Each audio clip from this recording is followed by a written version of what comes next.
Hey there, it's me, Ethan, your favorite lore boy. I need you to do me a favor, okay? I need you to imagine a universe where square worlds spin around gemstone suns, where planets lie cradled in the roots of an oak tree so vast its leaves twirl around brightly burning stars, where ships of wood sail the void between worlds and battle each other with catapult and ballista, spell and sword. I need you to buckle up for the Spelljammer episode of the Lore Boys podcast.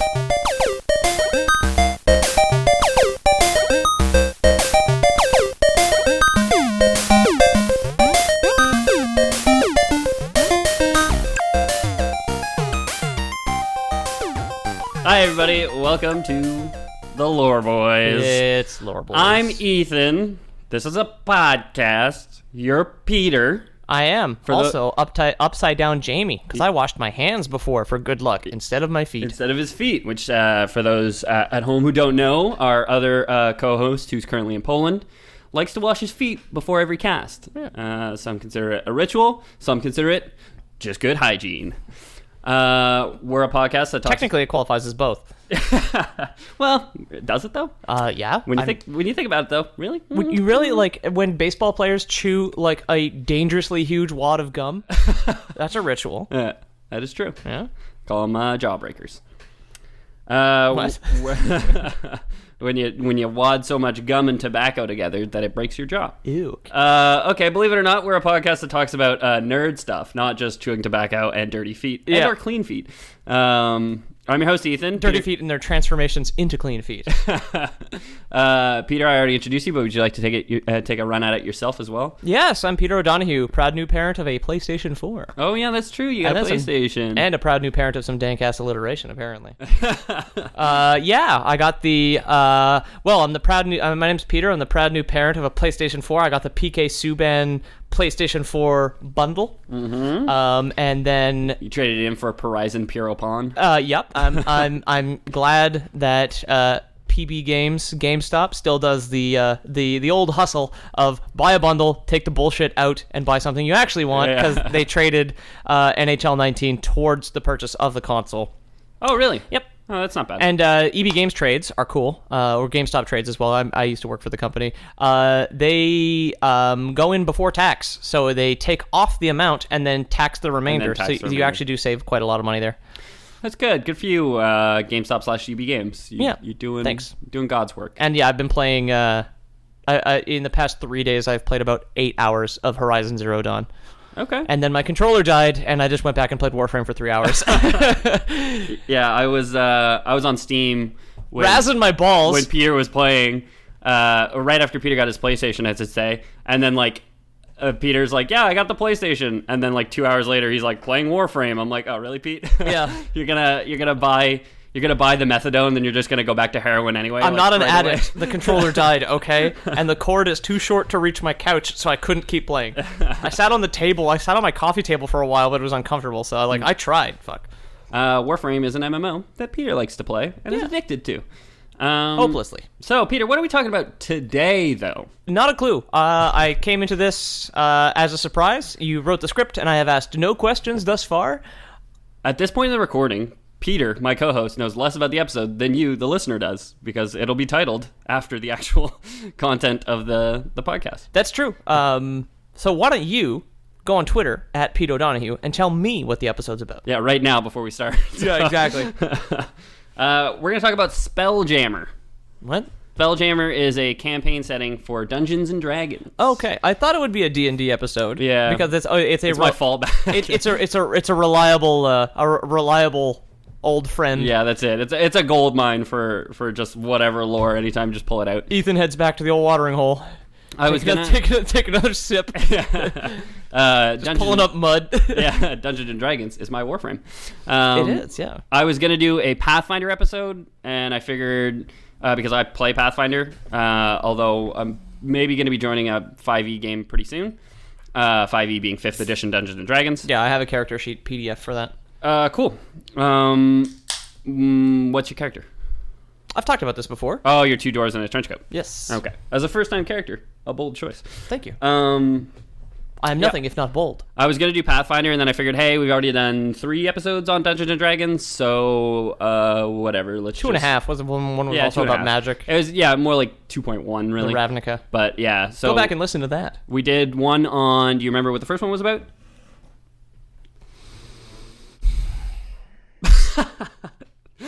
That deep breath.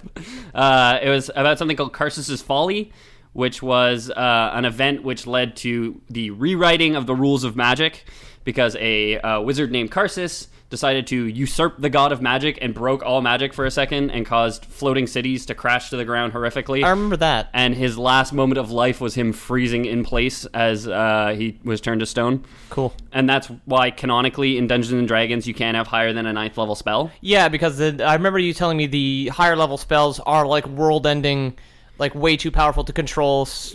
Yeah, well, like that's apocalypse magic, basically. There was higher spells which could be created based on the rules of magic before Karsus's Folly. Yeah. And then when Karsus did that and broke all magic for a split second and caused the deaths of millions, the god of magic quickly took over again and said, well, we're just going to fix it so this doesn't happen anymore. Yeah. And can't believe I gave you my keys. Yeah, that's it. It's like a shitty valet. Yeah. 2 stones to park a Ferrari. It just runs through a bunch of bikers.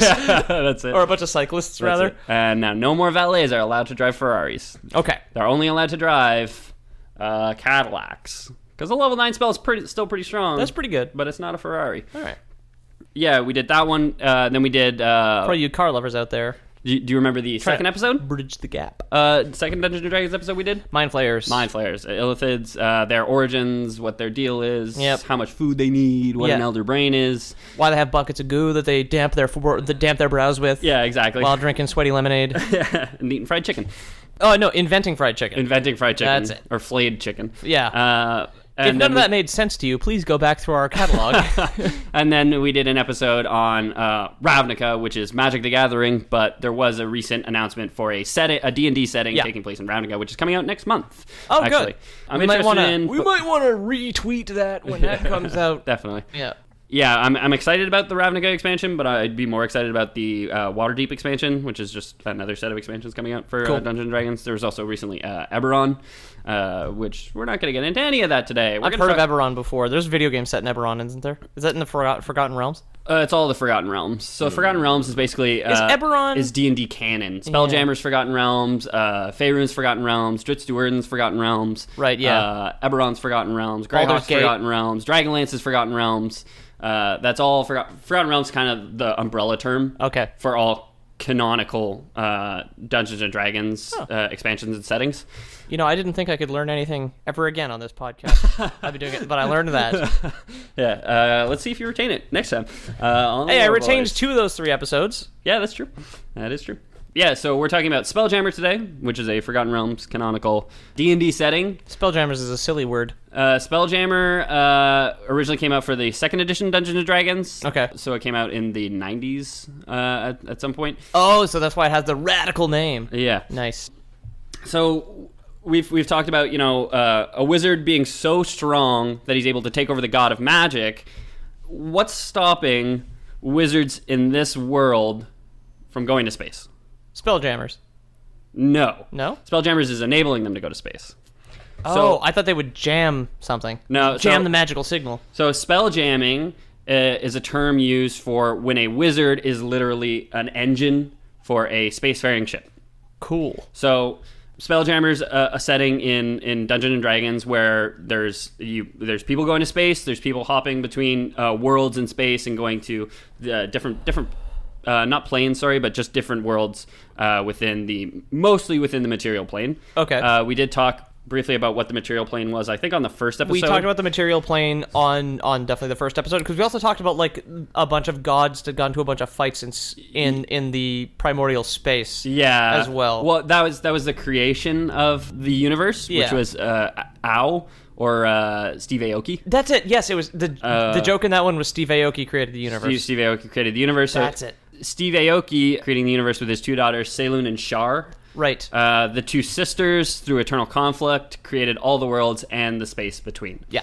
The ships these wizards create are basically like fantasy ships because the technology hasn't evolved to the point where it's like we have, turbo, we have warp drives, and like, we don't have like thrusters or helicopter propellers or whatever. No hyperpulse generators. No, so it's literally just like boats and ships, and these are just powered by magic in order to leave the atmosphere. Because when you think about like flight in Dungeons and Dragons, it's not like you need thrust, and you don't need thrust and lift magic versus drag. Yeah, it's literally just like you can cast a spell that something levitates, which just defies gravity, I suppose. Yeah. So I suppose it's magic, Ethan. It's okay. it's an actual magic spell cast by a wizard. Exactly. So it would make sense that like why wouldn't they just be able to go to space? You don't need like a minimum speed. If they can fly, why can't they just keep flying high enough and keep like an oxygen bubble around the boat that they end up there? So that's really fucking cool. It's like Treasure Planet. Yeah, there's some different. So when they make these ships, they build them so that no matter where you are on the ship, it's like let's think about it like a pirate boat. So you have like the deck, then you have like the hull, and let's say you have mass. Yeah. If you're standing on the deck on a pirate ship in the sea, you're good, right? But if you go to the side, you're going to fall in the water. Right. The way these ships work in space is... Are they like tubes? They basically have their own gravity. Okay. Like any object in wild space, as it's called, has its own gravity. So if you just walk over the side of a ship, of a Spelljammer ship, you'll just walk onto the hull, and you can walk all the way down the bottom. And you're basically... it's like you always have magnetic boots. So are they shaped like tubes? No, they're shaped like pirate ships. Okay, so it's not shaped like... It's not Super Mario Galaxy logic. No, where you no. stand on a tiny sphere. No. Also, Super Mario Galaxy is fucking great. Fantastic. It's so fucking good. My favorite Mario game. Really? Yeah, definitely. Ooh, Definitely. man. You know what? Somebody, at this point, thank you everybody for all the downloads. At this point, saying something like that, somebody might come out of left field at you for that one. That's okay. Yeah. I think Fuck 'em. It's pretty universally regarded as one of the best Super Mario games. Yeah. I would say, and it's because I never had Super Mario 64. For a quick tangent, I never had Super Mario 64. Oh. So like I played it as an adult, and it is really good. Yeah. But I would say Super Mario Galaxy, then Super Mario Sunshine, and then Super Mario 64. Everybody loves Sunshine as well. Yeah. Yeah. Just great games. Mario games are great. I haven't played Odyssey. I would love to, but Maybe one day. Maybe Yeah. you'll buy yourself a Nintendo Switch. So it's basically just like they set up planes of gravity, as it's called. Okay. So you can walk on the outside of the boat, and since it's not in the water, it Walk. doesn't matter. You can just walk around the whole outside thing. the boat, you can walk up the mast. You can walk, if you have like a balloon at the top of the mast, you can walk all the way around that balloon, and it's fine. Okay. It's basically just how Are the this- balloons decorative if the magic makes them fly? you can. It's like in BioShock Infinite, Yeah. where all the buildings are actually held up with quantum particles, and the blimps are from the concept art, I guess, before they put it on the dumb quantum shit. Exactly. Yeah, I guess maybe if you when you re-enter an atmosphere, it would be useful. So you can give your wizards a break. Like, take a load off, boys. The balloons got it from here. Okay, yeah. Or maybe the balloons get you close, so you don't have to fly all the way up through the atmosphere. You just have to fly like the last little bit. Yeah. Okay. Whatever. Whatever. Well, yeah, no, I mean that's good. Yeah. Yeah. The engines were made in a variety of ways. You can clock out now, boys. Yeah, that's it. It shifts over. Yeah. Oh boy. Morning, I'm Sam. exhausted from lifting a ship all day. Morning, Sam. It's Morning, actually Ralph. Yeah. It's actually just described as like the ships were kind of an extension of themselves, so kind of like a Gundam or like a Pacific Rim, the kaijus or No, it what are they called? is Jaegers. They fought kaijus and Yes. they're Jaegers. Yeah. Yeah. So It's the Mick Jaggers. yeah. All the members of the Rolling Stones were giant We're robots. giant fight 80-year-old men dating 27-year-olds. Nice. Or whatever it is. That's legal. Does make it better. Yeah, so the engines could be made in a variety of ways. Sometimes they would just have these forges set up, and they would just throw magic items in them and literally just burn the magic items and use like the runoff magic energy to power their Spelljammers. Sometimes, like I said, it would be 2 wizards or 1 wizard at the back of the ship just powering it. Sometimes it would be the Dwarven Gods. The Dwarven Gods is a concept that I'd like to get into for a Dungeons and Dragons episode of the Lore Boys, because all Dwarven machinery is basically just like they're channeling like power or electricity directly from their gods. Cool. So like they could power Spelljammer ships too. Yeah, a variety of ways to make it work. As long as you have like magic energy, you can basically make a Spelljammer, which is what the ships are called. They're called Spelljammers. Yeah. The process of using magical energy to lift the ship and exit the atmosphere is spelljamming. Okay. So yeah, Just like just scoop a bunch of magic 8-balls into an oven. Yeah. Shove on more 8-balls. Yeah. More magic 8-ball. We need more magic 8-balls back here. Get covered in soot with like the goggle outlines of like from there just like shoveling 8-balls into a furnace. I talk entirely in concept art. Yeah, I'm sorry. Exactly. You may never see that. Yeah, it's a horrible affliction for Peter. Where his whole life is one big concept art. Everything I do is concept art. It's a potential doodle on a napkin in a bar at 4 p.m. Exactly. So yeah, we have Steve Aoki, or Ao, however you pronounce his name, Ao, who created the universe with his daughter. How'd we end up at Steve Aoki? It's spelled A-O. Yeah. So I think we just went from It's AO like to Aoki. We have to do research on our own episodes to understand what the fuck we're talking about. Exactly. Welcome to the Homework Podcast. Yeah. And him and his daughters created the universe. He created what is called phlogiston, which I'll get into later in this episode. I've heard of that term. It's like rainbow soup. That was just like the entire universe was just one big thing of rainbow soup. Cool. And then he had his 2 daughters, and they Seiloon was order and Shar was chaos. Yeah. And they always fought, and in their fighting they created these basically like crystals where order could live in that sea of chaos. Okay. So in the space between all those worlds in that phlogiston, there's 3 main bodies. Is that a pH? Yeah.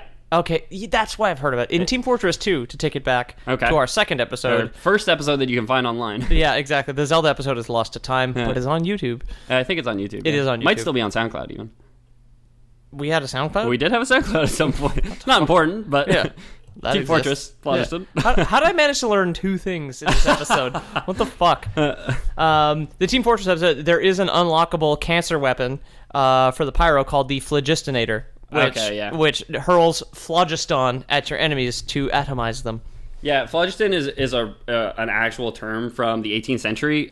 18th century chemists thought that all combustible bodies had this thing in it, and it was like the essence of combustion was phlogiston. If something can burn, it must have phlogiston in it because it was what, the 6th humor? Yeah, something like that. It's like basically like it's heat and fuel and oxygen all together. Yeah, and it's like, oh, so anything that burns, has phlogiston. What the hell is that? Excuse my computer. It had a burp.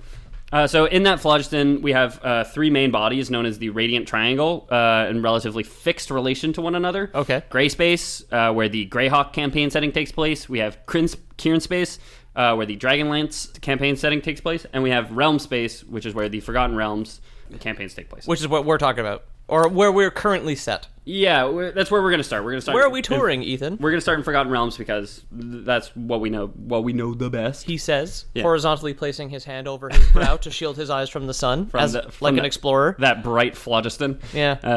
That rainbow chaos. Leans cartoonishly forward. Pokes myself in the eye with my periscope. What was that? I said pokes myself in the eye with that periscope. Yep. So it's not exactly known when the people of Toril, which is the world where we talked about Karsus' empire, where most campaigns take place. It's the main world, Aber Toril, or Toril, as it later became known, because it has a sister planet, they were once the same planet, Aber Toril. Cool. And they split into 2 planets. We briefly spoke about this on the first episode. Yeah, that sounds familiar, but again, that first D&D episode was like the second to last episode of season 1, so that's almost an entire year ago. It was a year ago, I think. Lore boys are old, man. Exactly. And I didn't tell you what this episode was about, so you never had a chance, Peter. Older than the rocks. So it's not exactly known when the people of Toril began traveling into outer space or into the wild space, as it was known, which I think I dropped earlier. Is it just like frontier space with a bunch of like floating picket fences and cowboys? It's like, howdy, stranger. Howdy, stranger. It sure is wild out here. Yeah. We're all drifters here, he says, floating through the bar. Though it's dated back at least as far as the Netheril Empire, which was Karsus' empire. Okay, yeah, I remember that. Which we spoke about in our episode on Karsus' Folly. The Cormanthier civilization of elves began their expansion into wild space in what they saw as a way of countering... I've heard of that. The Cormanthier? Cormanthier, yeah, or Cormanthier. Maybe. I believe you. I don't think I've never spoken about it on a D&D I think episode. I may have encountered that somewhere on the internet by accident. You heard it somewhere else, yeah. I don't Google things about D&D. I'm cool, guys. The Cormanthier elves, it was like, at the time, it was like the biggest civilization of elves. Okay. It does eventually fall, but not for like a long, long time. And it's been around for a long, long time. At this point in history, much of the Earth is run by elves, and humans kind of have like a small pocket or a couple small pockets where they're allowed to live by the elves.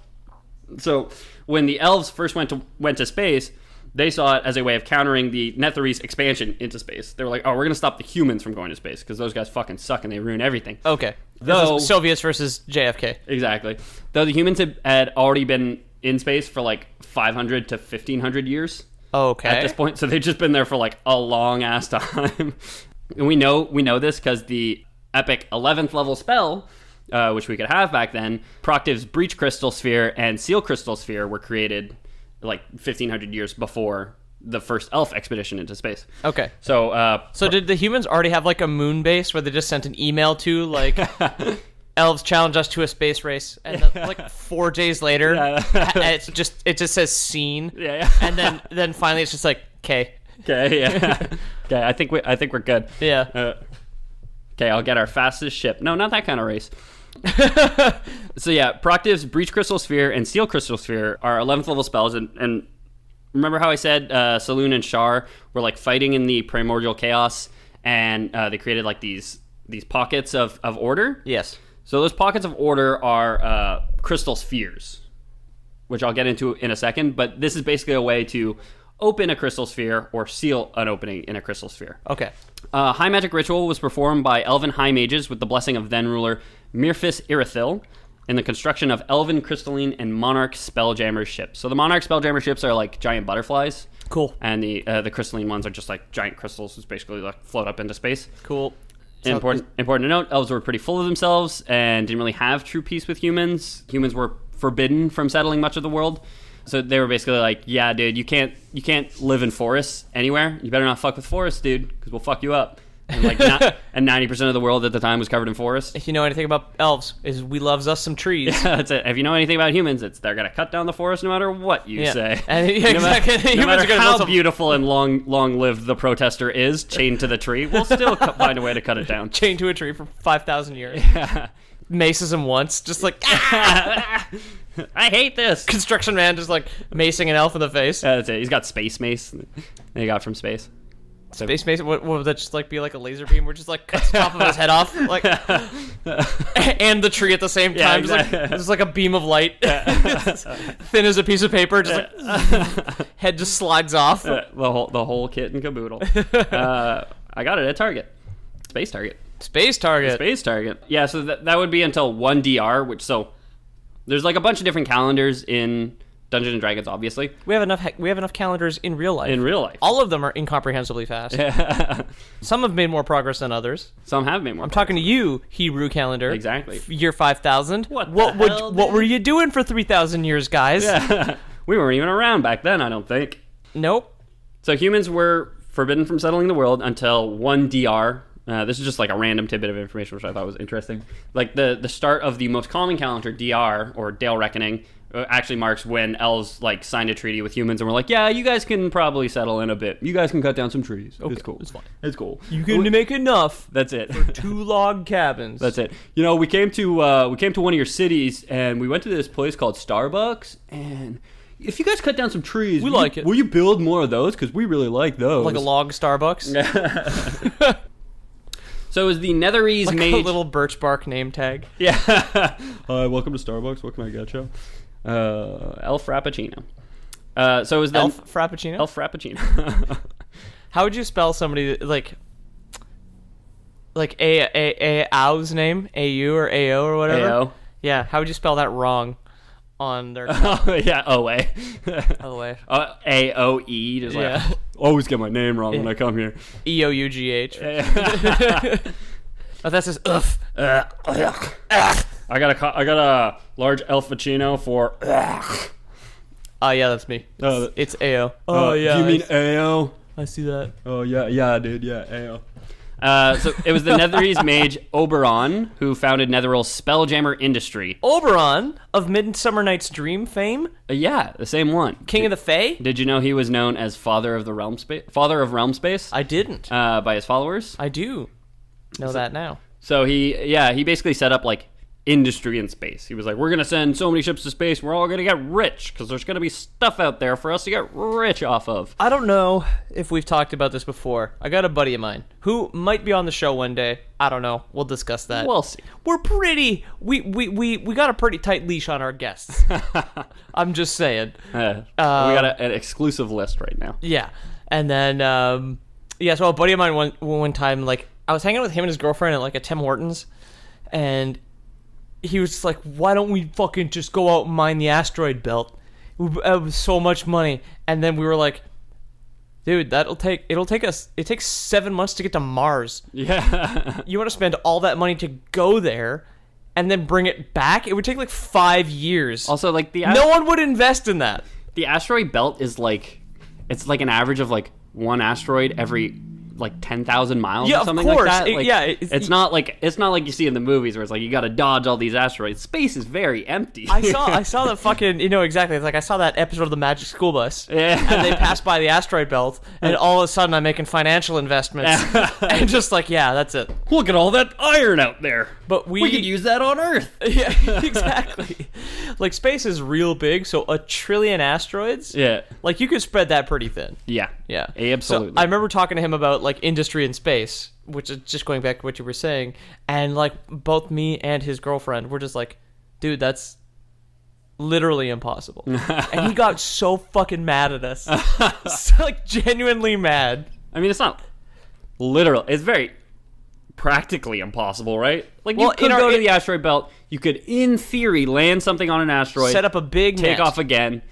Yeah, just catch an asteroid, bring it back to Earth. It's like a school of tuna. That's it. Where you like drag it up and it's like dolphin-free asteroids. But then you bring an asteroid back to Earth. It's like in Fallout 4 when your dog runs off to go get something and it like sets off a mine and just blows you up. Yeah, exactly. You send the dog, it brings back a live nuke, and you're just like, well, I guess that blows me up. Yep, that's the end of that. Yeah, so he's like, oh, we're going to set up, he's the Henry T. Ford of his time. He's like, we're going to set up industry in space, blah, blah, blah. While his ventures into... Horsteless space boats. Yeah.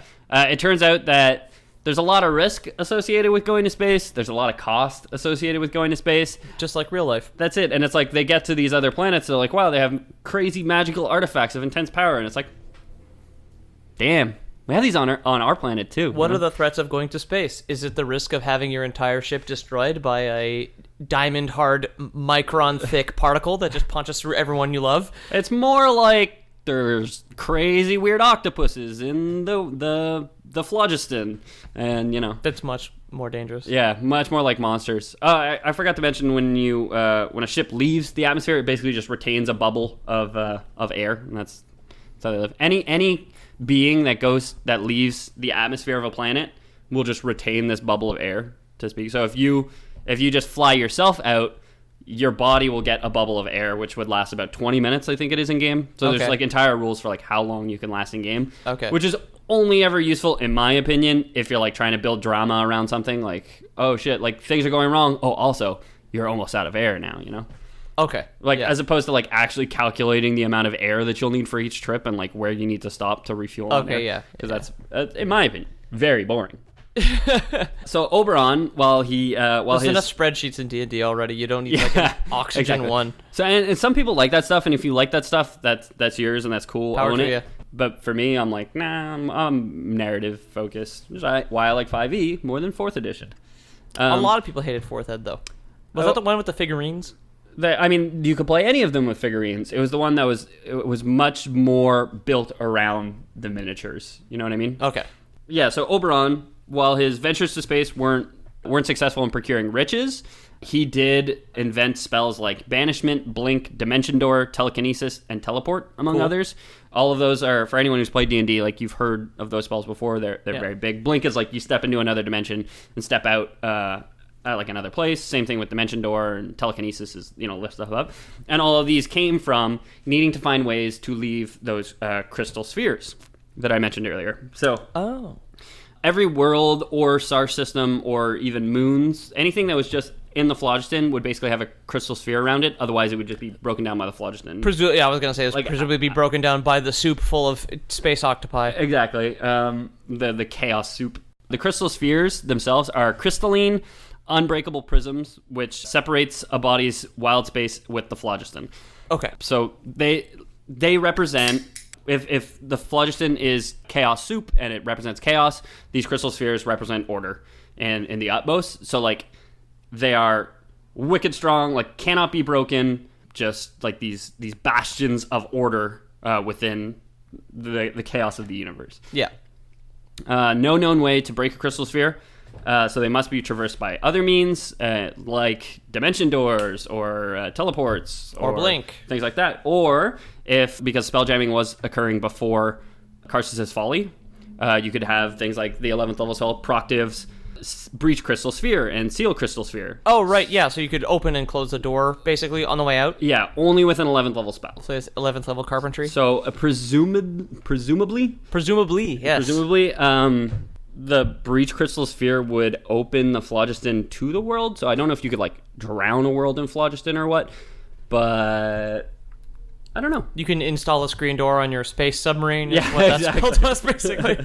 No, don't open that hatch. Why, the screen's closed. It's full of goo. The screen's closed. No space bugs can get in. The screen is closed. I guess this is my second Simpsons reference, where it's like they're watching a sci-fi movie from the 50s or whatever, where the door like on their spaceship blows open, and it's like, oh no, space air is getting in. Everyone put on your goggles, and like people put on goggles, and everybody just like. And there's like one guy starts smoking. Yeah. It's the 50s. Have you seen the original War of the Worlds? Not the original. From no. the 50s? No. Like the first scene where guy meets girl. Like he gets out of his car, I think.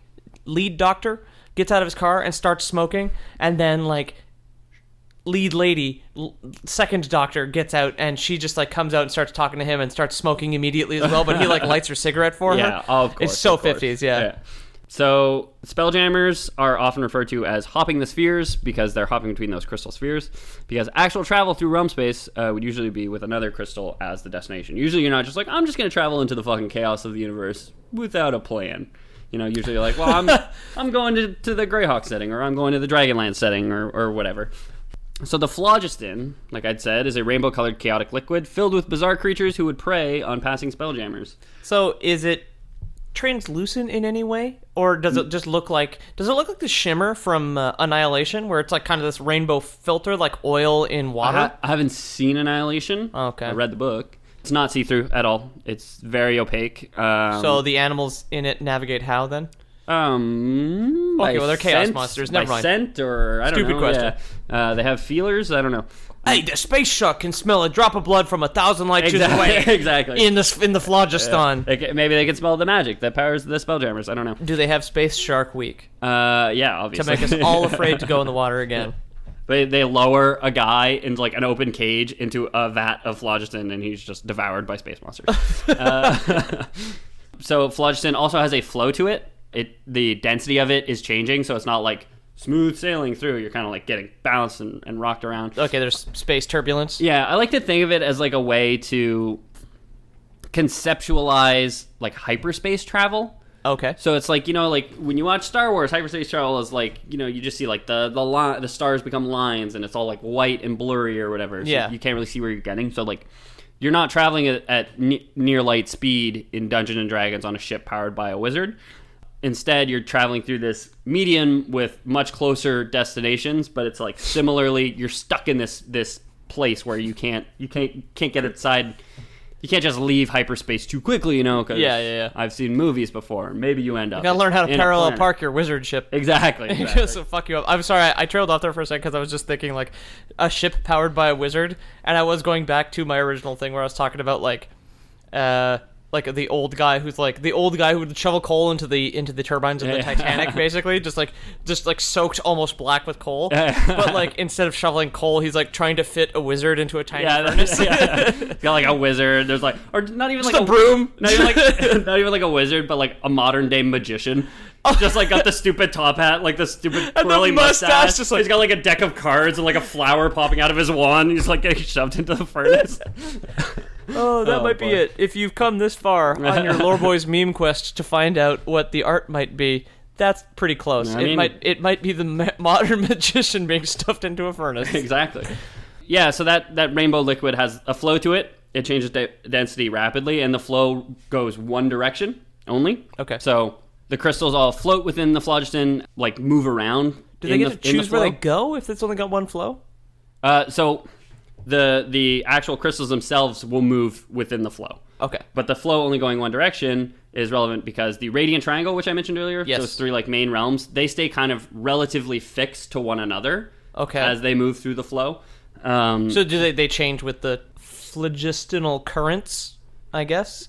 Like if the triangle has to rotate at some point because the flow has changed, they stay relative to each other. But if the flow changes, it will adjust appropriately, I suppose. Yeah, like consider it just like a triangle that's fixed, and it's floating down a river. It might spin whichever way. The river always flows one direction. Yeah, but the points are all going to spin around. They're all connected to the same point and do whatever, and they're fixed to that on that triangle. Okay.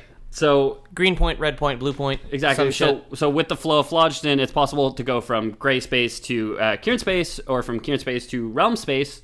But it's not necessarily possible to go from realm space to Kieran space. So you have to go around the entire thing if you want to go home. Yeah, it's rock, paper, scissors. Right. So if you wanted to get to Kieran space, you would go to gray space from realm space and then go to Kieran space. Right. Phlogiston does not resemble any other known substances. If it's brought inside a sphere, it quickly dissipates. So we have not managed to use magic to invent more rainbow space goo? No rainbow space goo. If there ever was a way, it instantly dissipates pretty much. And it's just like, oh, all my space goo's gone. Just like an expedition. It's just they come back from round the Horn of Africa with nothing but empty jars. And they're just like, we had so much space goo. So much space goo, yeah. Our bounty, we were laid low with phlogiston. Oh boy, now that we've gotten back to the crystal sphere, these horses sure do find it easier to drag this wagon. I wonder why. You think we should check on it? Nah. We're good. I'm ruined. It's like a wizard invented it, but it was like Play-Doh and he left the lid off and it just got all hard and you can't use it anymore. Oh, yeah. I heard Plato, like the philosopher. Yeah. But no, Play-Doh, like, yeah, when you get back and it's like, you're just like, I want to make a model dinosaur, but you left the cap off. And, exactly. And now all you've got is a little bright green piece of Arizona dirt. Exactly. A nice bright green brick. Except, even if you put the cap on phlogiston, it still gets hard. Oh. It's also extremely flammable. Friday night. Extremely hard. And bright green. Oh, yeah. Hey, ladies. Hey. Phlogiston is also extremely flammable. I should hope so. So if phlogiston should find the tiniest spark, magical or otherwise, it would result in a violent explosion which would tear apart a spelljammer and ignite the surrounding area. No carpets. Yeah, no static. Yeah. If you're gonna walk across the carpet, make sure to touch the steel hull the whole time. Yeah. Or everybody's wearing one of those like grounding bracelets that you do when you have like when you build a computer. Yeah. The little Velcro thing with the spring and the clip on it. Yeah, exactly. Or it's like all the ships are just wrapped in like that anti-static foil that when you order like a chip or something. Oh yeah, it comes in like a little bag specifically designed for that. Just a big pile of dryer sheets. Yeah. No lint, no carpets. No lint, no carpets. And we all smell like mountain breeze. Yeah, Febreze is fine. So, like I said earlier, phlogiston is not see-through, so it's almost impossible to see your destination when you're traveling through it. Cool. You basically fly up to this crystal, you point yourself, you say, like, I'm pretty sure that's where we're headed.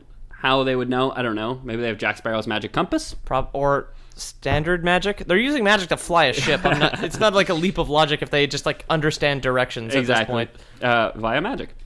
So it's impossible to see your destination when traveling through it. So when a spelljammer gets close enough to their destination, they can start to make it out. So I guess it's not opaque, it's cloudy.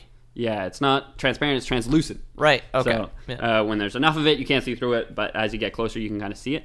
You can see the crystal spheres, though the crystal spheres always appear as perfectly flat walls with no apparent curvature. Okay. From the outside, but from the inside, they look like spheres. Right. So I guess similar to our own flat Earth, that to some fools appears as though it would a sphere. Yes. Yeah. Those in the inner circle. At least they'd have you believe that it's round.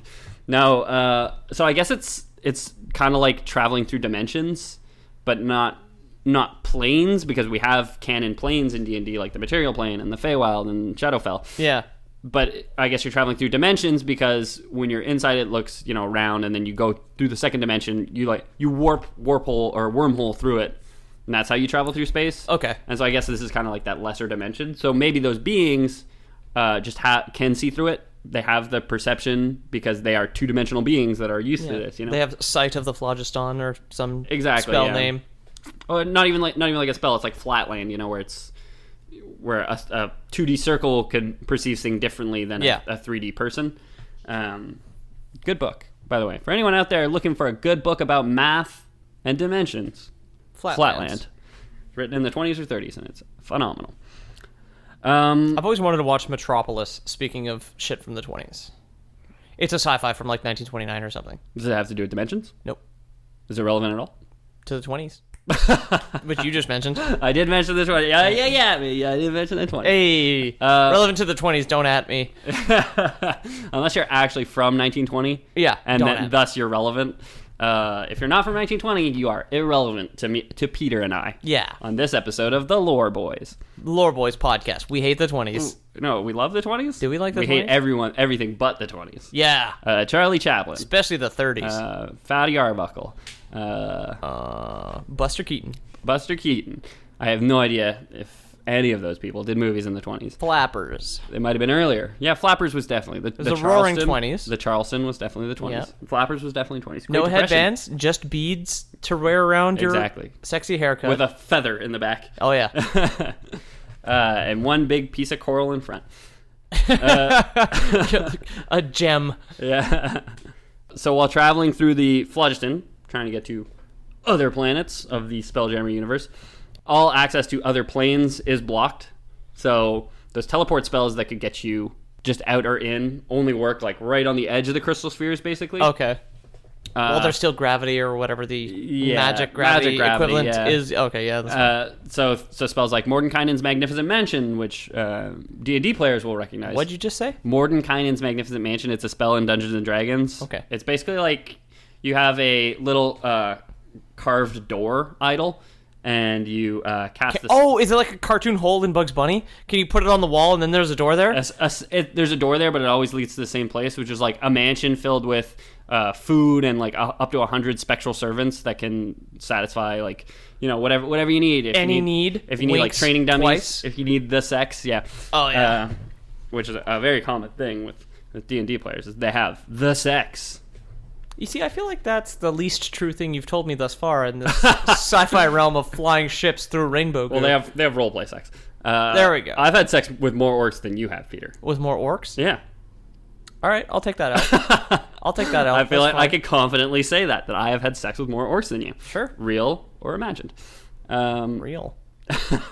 So yeah, those spells just don't work in the phlogiston. Okay. Like the blink spell doesn't work in the phlogiston. Anything that has to do with other planes basically doesn't work in the phlogiston. Yeah.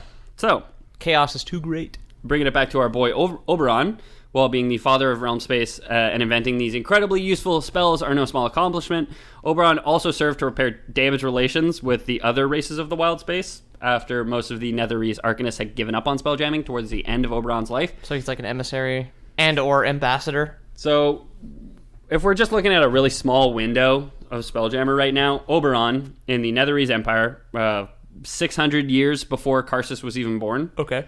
It becomes the modern day father of spelljamming. There had been other spelljammers who had gone to space. We knew we could do it. Nobody ever really thought, hey, maybe there's stuff out there that's worth stuff until, 1,200 years later, Oberon comes around and he says, hey, maybe there's stuff out there that's worth stuff. So he tries it, finds out, no, there's not really much stuff worth anything out there. And all the other arcanists at the time who were like, he was like, the tycoon who was like, I'm going out there for gold. And everybody else was like, oh shit, gold rush, let's go. Oh, okay, yeah. Everybody hopped on board, and there was a thriving spaceport in Netheril, along with like a couple other spaceports across the world.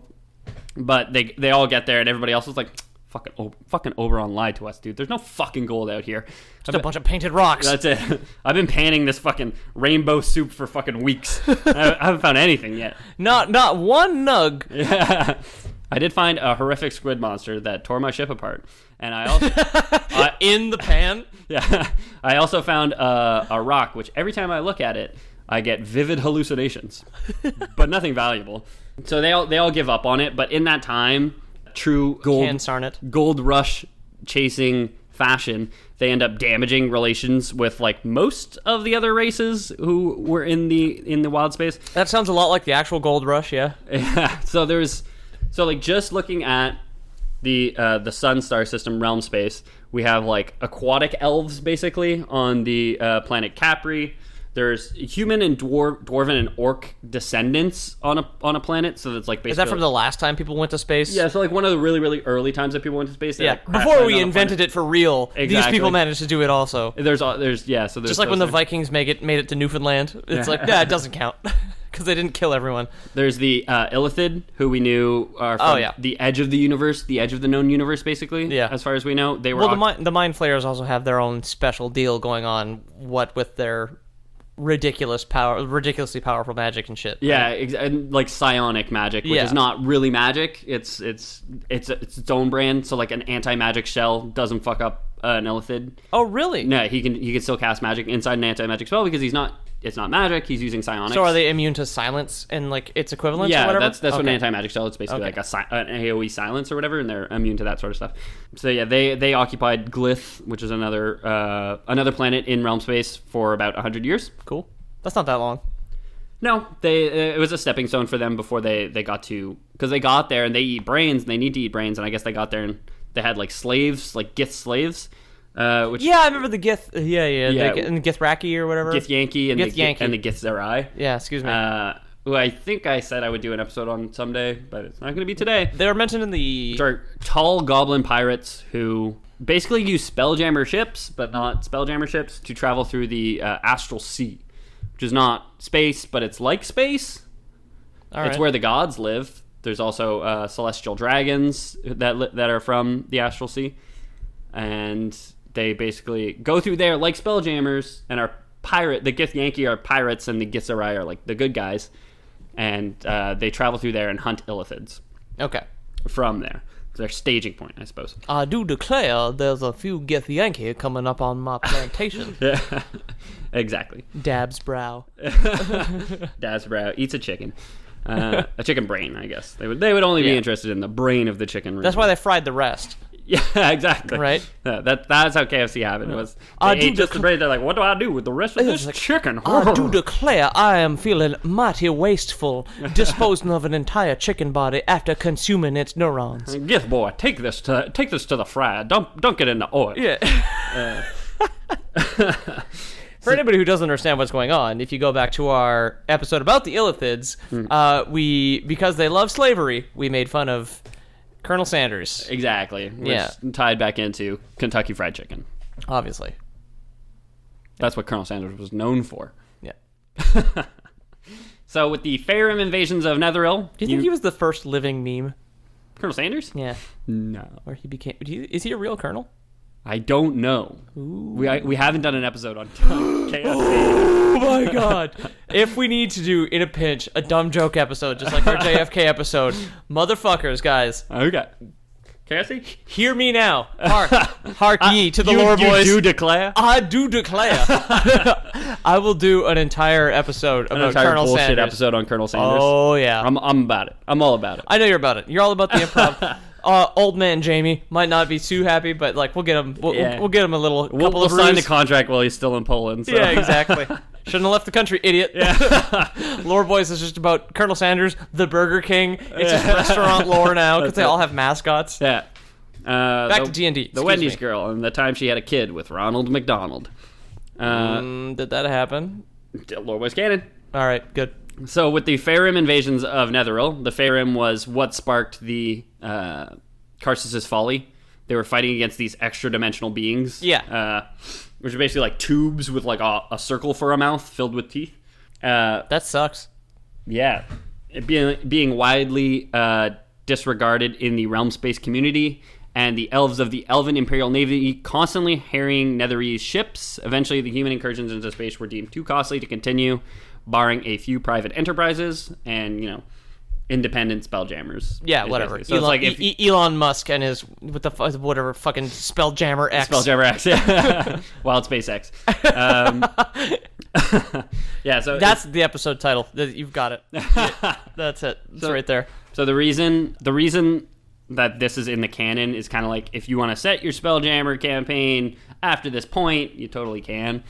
It gets to a point where like there's the spell plague, which we talked about on one episode, I don't remember which episode. Refresh my memory, because I could. For me, my problem is I always tie the episodes back to the art, because I remember the jokes, because I have to draw the jokes.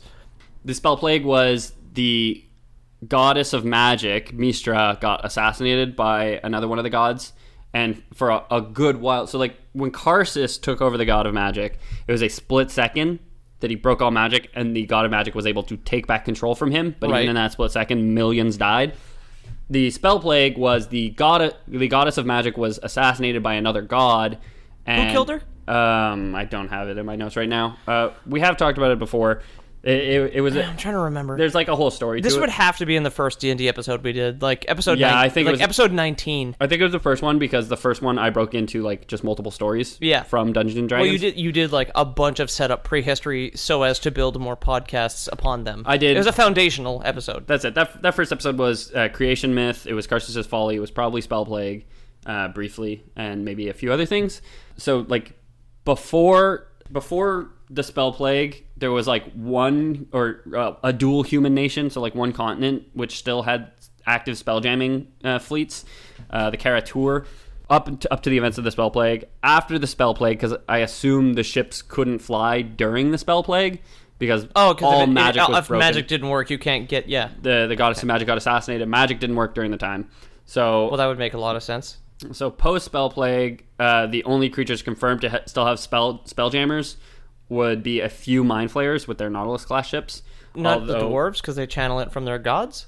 No, they just gave up on it as much as everybody else did. So like the elves had them leading up to what? Had a couple leading up to it too, because they all deemed like there's nothing worth it out there. Okay. More worth it out there than down here. Everyone's just focused on home, I guess. Yeah. There was an invasion of a demon army called the Army of Darkness, very originally.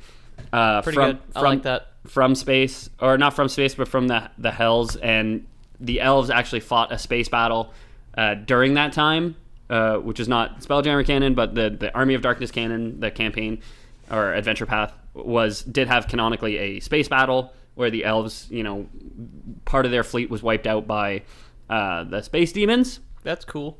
Yeah, and one of their biggest city at the time got ransacked by the demons. Fucking Doom all of a sudden. Yeah, exactly. So after discovering this amazing universe full of powerful forces, the humans of Toril basically deem all spelljamming to be too costly for the return on investment. Everyone kind of gives up on it and says like, we'll just go back to swords and wizards on Earth. Thank you know what much. we hate? Spice. Exactly. Yeah. No one will ever want it. Not too much. Not in my lifetime. I found this whole planet full of spice and giant worms. Let's bring it back, guys. And weird blue-eyed people. Yeah. No, thank you. I like my corn with no pepper. What? Some people eat pepper on their corn. Some people don't eat pepper on their corn. That's odd. I put margarine on my corn. Just? Yeah. Wow. Very boring. Corn and margarine, man. That's the whitest thing. Yo, the fucking peppers. Ooh, this corn is too spicy. This corn's too spicy for my little baby mouth. Yeah. Oh. So that's pretty much what I have written down. Although I do have a half sentence written, so I feel like get through it. No, I am saying I have a half sentence written. Oh. Like Google lost half a sentence on me. What's it say? Even they had lost and we'll never know. Lore Boy's out. Oh no, I know what it is. So it's right after the Illithid point. So the Mind Flayers do have a couple ships left, but they had lost the technology to make more ships, even though they have the ships. Oh, okay. They don't have any backwards engineers. I was gonna say they can't reverse engineer their own ships. Nope. It's like, what is it made out of? I don't know. It's made of tree meat. I just don't understand it. It's like the men of the earth call it wood. No, damn it, that's insane. They're a society of people. Did I just coin the term tree meat? Tree meat? Nah, maybe. Maybe. They're literally a people ruled by a giant brain. And they can't figure it out. It sits in like a slime vat full of dead mind flayers. Baby mind flayers and brains that they threw in there for it to eat. Right. So brains and then the baby mind flayers. And old dead mind flayers too. You're right. Yeah. I remember that episode. Yeah, so they throw the bodies in there and say like, oh, you'll be absorbed into the elder brain. When you're gone, you'll have consciousness. And the elder brains just tell them that, but it's not true. Yeah. The elder brains are just elder brains themselves. They're just liars. Basically, they just want people to keep feeding them, and they don't have the ability to feed themselves because they got to live in a pool. Hey, pretty good. Not a bad deal. So that's If I could use my psychic energies to trick people into doing work for me, I would. But so that's my problem is I have no psychic energy. What? I'm sorry, I don't mean to keep cutting you off. What happened to your psychic energy, Peter? Never had it in the first place. What? I am but a man. What have you been doing your whole life? I'm but a man. How do you read people's minds while they're having sexual fantasies about you? Can't say I've done that. Whoa, dude. Am I missing out? You live a crazy life. That's what I gotta say. I'm missing out on a lot of lost flexibility potentials. I mean, you're missing out on some good stuff, and you're missing out on some bad stuff. Some weird stuff. I think you break even, honestly. I can't even touch my toes. Yeah. So that's our fourth D&D or 3.5 third. Fourth. I don't know. Yeah, 4.5. Are we on now? I have no idea. I don't know how. 4.5 was an update. I don't know how arithmetic works.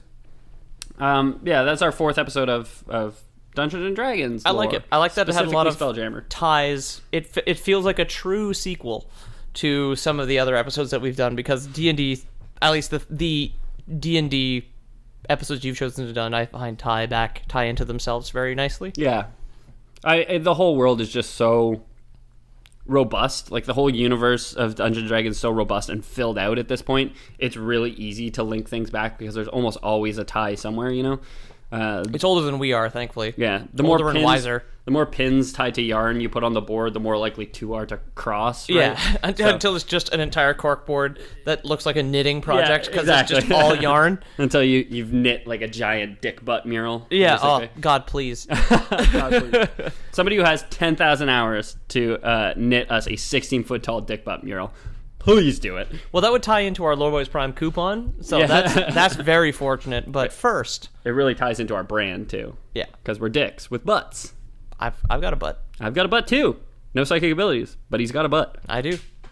So Peter, if you'd like to spank me on the internet, I'm regretting that take. Son of a bitch. And spank me, Peter Sensei. Oh. But Ethan Kuhn, you're so kawaii. I'm at Pete O'Donohue on Twitter, Old Aunt Peter on Instagram. I do the artwork, loreboys.com. The Lore Boys podcast on Instagram. It is theloreboys.com too. Theloreboys.com. I'll buy that domain.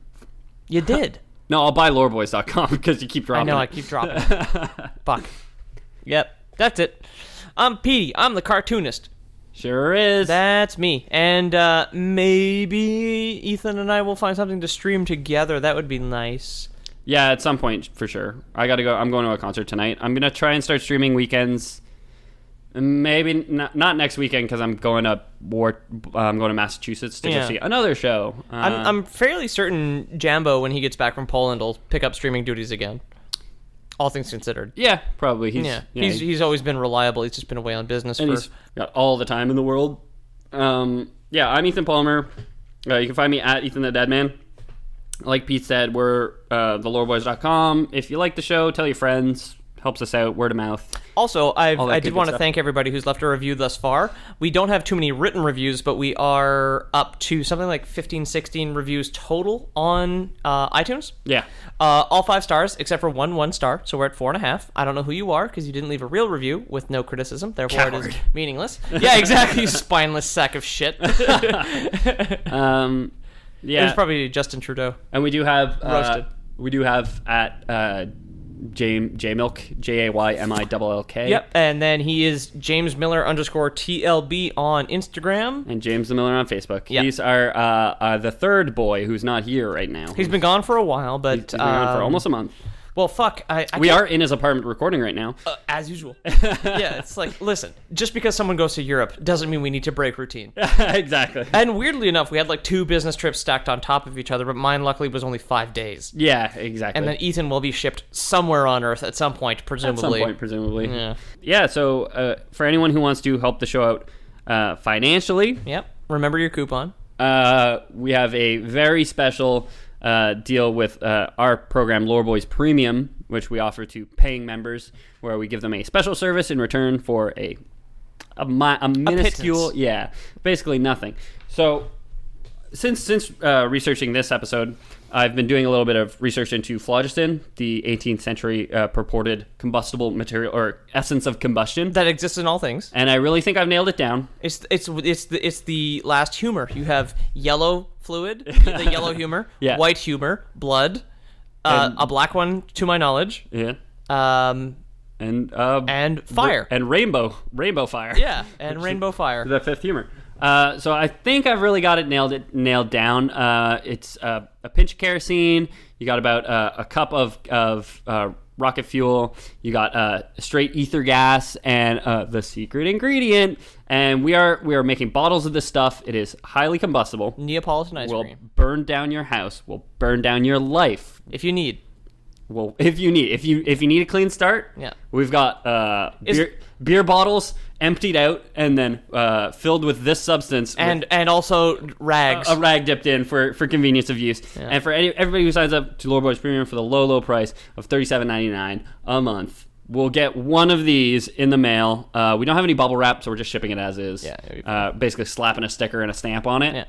With your name, no return address, certainly not our names. We're not putting our names on that bad boy. I'm just going to choose to open a phone book. I'm just choose a random ass loser from Cornwall, Ontario. And that's the return address. Yeah, so everybody wants to support the show financially and get a free bottle of phlogiston with a rag tucked into it. Yeah. Make sure to sign up for that. And I think that's it for us here at the Lore Boys Studios, and that constitutes a Lore Boys... Lore Boys, insurance fraud.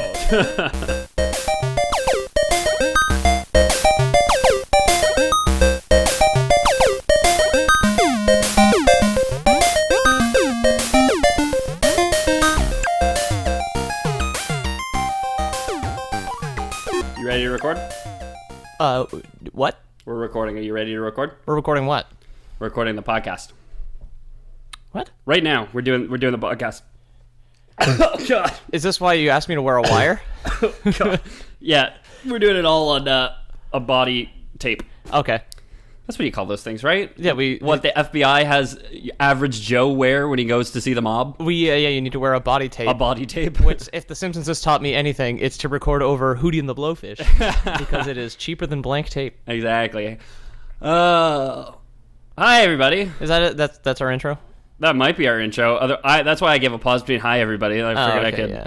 But now I feel like we're committed. Editor's note: possible intro no one will ever hear. I bought chewing tobacco in Missouri a couple weeks ago. Do you chew tobacco? No, Good. I don't even smoke. That's gross. Yeah. If you chew tobacco, you're not gross. I just hate my front teeth. I don't want to kiss you. No. Is what I'm saying. Not on the mouth. Not on the on the feet if you just wash them. Hey, Because that's hygienic. because I'm a freak.